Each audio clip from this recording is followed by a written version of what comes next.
مید یوسف رانغی خو 21 راکټونه راغلل.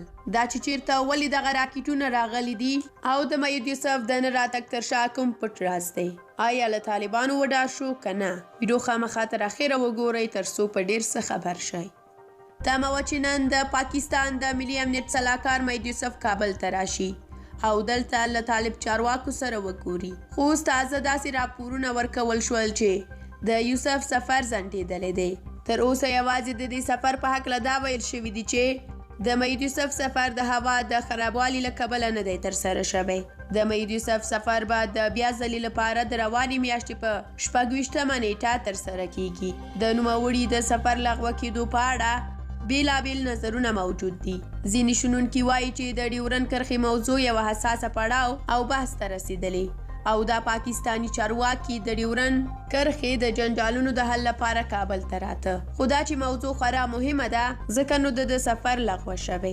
خو بله خوا که مید یوسف رانغی توفه شوي راکټونه یې راورسېدل.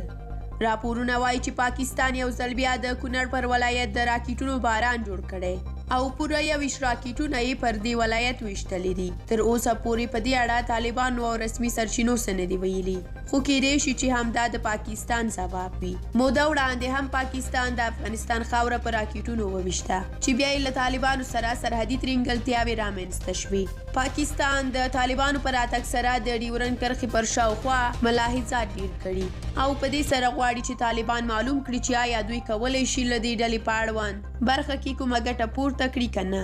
کابل ته د پاکستان د یوه لوړپوړي چارواکي سفر پر داسې مهال پلان کیږي چې اوس مهال د ډیورنډ فرضي کرښې په شاوخوا کې د طالبانو او پاکستان اړیکې ښې نه دي او د یوه لوی جنجال ته مترې کیدلی شي. درنو لیدونکو مننه چې ویډیو مو تر اخره ولیده. تاسو د مید یوسف د دغه سفر ځنډېدل څنګه ارزوئ؟ خپل نظریات مو په کومنټ کې ولیکئ. تر بیا یو بلې ویډیو ښه وخت ولرئ. د خدای په امان.